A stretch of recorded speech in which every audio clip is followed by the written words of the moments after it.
ଯଦି ମାଧ୍ୟମ ନିର୍ଣ୍ଣୟ କରାଯାଇଥିବ ତାହେଲେ ଆମେ ଦେଖିବା ଯେମିତି କ୍ଲାସ୍ ଇଣ୍ଟରଭାଲ୍ ଦେଇଥିବ, ଫ୍ରିକ୍ୱେନ୍ସି ଦେଇଥିବ, ଆମେ ଡି କାଢ଼ିବା ଅର୍ଥାତ ସମ୍ଭାଗ ବିଚ୍ୟୁତି, ଆଉ କାଢ଼ିବା ଏଫ୍ ଟି। କେମିତି କାଢ଼ିବା ନା ଆମେ ଜାଣିଛେ କ୍ଲାସ୍ ଇଣ୍ଟରଭାଲ୍ ଅଛି, କ୍ଲାସ୍ ଇଣ୍ଟରଭାଲ୍ରେ ଯେତିକି କ୍ଲାସ୍ ଇଣ୍ଟରଭାଲ୍ ତାର ମିଡ଼ିଲ୍ ପଏଣ୍ଟ କାଢ଼ିଦେବା। ଆମେ କରିବା କେତେଟା ଗଣିବା 1 2 3 4 5 6 7 8 9 10 11 12 12ଟା କ୍ଲାସ୍ ଇଣ୍ଟରଭାଲ୍ ଅଛି। ଆମେ ମିଡ଼ିଲ୍ ପଏଣ୍ଟ ଧାନ ନେବା 1 2 3 4 5 6 এইটা পেলে নেই হব 60 ରୁ 64 ନେଇ ହେବ 65 ରୁ 69 ମଧ୍ୟ ନେଇ ହେବ। ତେଣୁ ଆମେ 65 ରୁ 69 ନେଲେ କ୍ଲାସ୍ ଇଣ୍ଟରଭାଲ୍ଟା ମିଡ଼ିୟମ୍କୁ 0 ଲେଖିଦେବା। ଉପର ସବୁ ପ୍ଲସ୍ କରିଦେବା, ତଳ ମାଇନସ୍ କରିବା।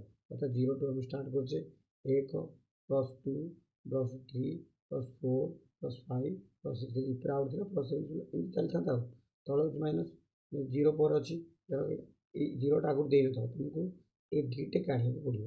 ଡିଟା କେମିତି କାଢ଼ିବ? ଯେଉଁ ମଧ୍ୟମ ନଥିବ, ଯେଉଁ କ୍ଲାସ୍ ଇଣ୍ଟରଭାଲ୍ ଅଛି, ଏଠି ଆମେ କ୍ଲାସ୍ ଇଣ୍ଟରଭାଲ୍ ଗୋଟେ ଚୁଜ୍ କରିବାକୁ ନେବାକୁ ପଡ଼ିବ।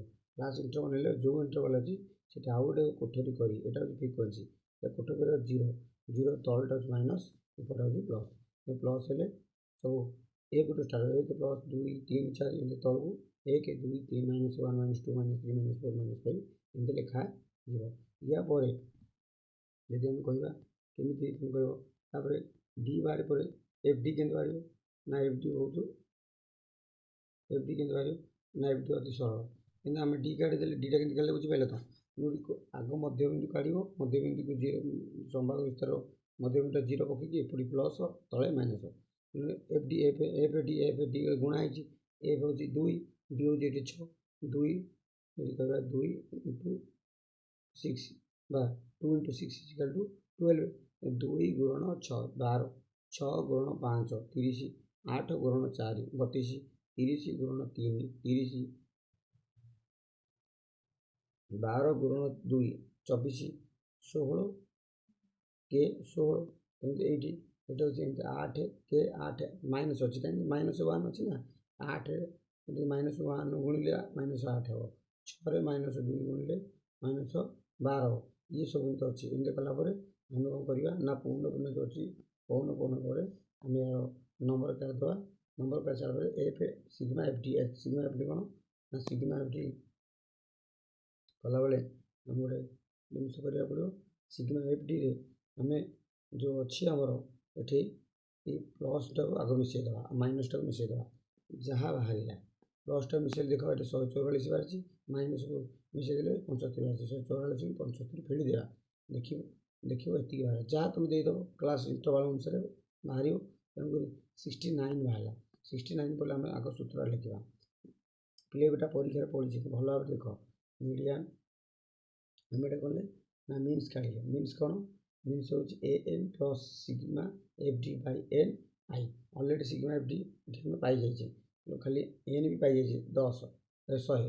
ଆଇ ଆମେ ଜାଣିଛେ, ଆଇ ଆମେ ବିଚ୍ୟୁତି ଭିତରେ 40 44 45 49 ଭିତରେ 5 ପାଇଯାଇଛେ। ଅଲରେଡ଼ି ଦେଖ ଆମେ ଏଇଟା ପାଇଗଲେ, ଏଇଟା ଖାଲି ଏଇଟା ଜାଣିବା ଦରକାର। ଏଇଠି ଜାଣିଗଲା ପରେ ଆମେ ଗଣିତ କରିଦେବା। ତେଣୁ ଆମକୁ ମାଧ୍ୟମାନଟା ଏତେ କଷ୍ଟ ନୁହଁ, ମଧ୍ୟମା କଷ୍ଟ ନୁହଁ। ତେଣୁ ନେକ୍ସଟ ଭିଡ଼ିଓ ଦେଖିବ, ତାହେଲେ ମଧ୍ୟମା ବି କଷ୍ଟ ଲାଗିବ ନାହିଁ। ତେଣୁ ତାକୁ ସହଜରେ ତୁମେ ପଢ଼ିବାକୁ ପଡ଼ିବ, ତାହେଲେ ସବୁ ହେଇପାରିବ। ତାହେଲେ ଆମେ ତାପରେ କ'ଣ ଏତିକି କଲେ ମୁଁ କହିଥିଲି। ଏତିକି କରିସାରିଲା ପରେ ତୁମେ ଆଗ ସୂତ୍ରକୁ ଆଲୋଚନା କରିବ। ସୂତ୍ର କ'ଣ ନା ସୂତ୍ର ହେଉଛି ଏ M plus Sigma F D Bai N into I. M ଆନୁମାନିକ ମାଧ୍ୟମାନ। ଆନୁମାନିକ ମାଧ୍ୟମାନ କ'ଣ ନା ଯେଉଁ ସମ୍ଭାଗଟା ଅଛି, ଆମେ ସମ୍ଭାଗ ନେଇଛେ 0 65 ରୁ 69, ଅର୍ଥାৎ ଏଗୁଡ଼ା ନେଇଛି। ତାହେଲେ ୟା ଭିତରେ ମଧ୍ୟ ଆମେ ଲେଖିଦେବା 65 66 67 ଅଛି।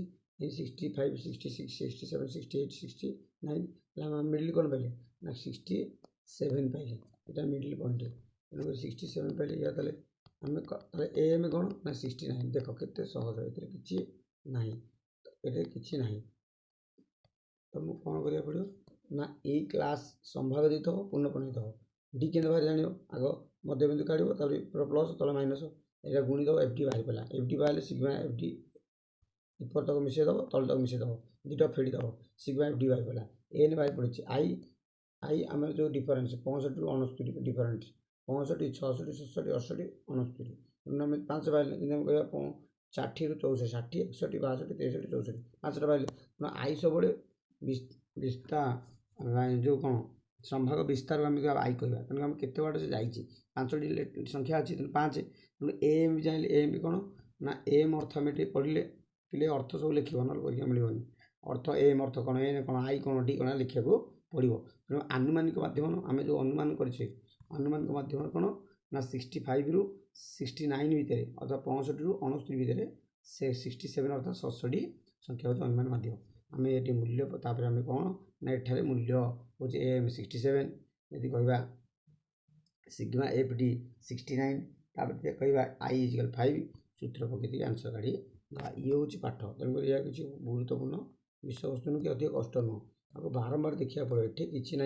संभाग देदेव वन पिन देव तुम डी काढ़ डी काढ़ जापर आग माध्यम काढ़ जोटा काढ़ तुम सारे एमती काढ़ गणिदेव जोटा मध्यम थी यदि जुग्म थी देख मध्यम तुम कह सारे मुझे 65 ରୁ 69 नी 60 ରୁ 64 नंका हम किसी असुविधा नहीं जोटा भी चलो किंतु आम संख्या देखिए ना पड़ो मिडिल पॉइंट गोटे चूज कर ना पड़ो और नहीं गला आम F D F into D को गुणीदे सिग्मा एफ डी काढ़ एन पाईगले एम जोटा आम मध्यम नहीं जो संभाग नहीं संभागर अनुमानिक मध्यम दवा आम नहीं 65 ରୁ 69 भितर ये आम कौन ना 67 पाईगले एम 67 पाईगले तेणु ये बारंबार 3 थर ना देख न बुझीपारे आराम से बुझीपर और आंसर बाहर तेणुक ये दुटी क्वेश्चन जदि ये 2025 एजुकेशन निश्चिंत भाव में स्टाटिस्टिक्स माध्यमान और माध्यमा पढ़ी पारे अधिक गुरुत्वपूर्ण माध्यमान तेणु देखिकी जीव।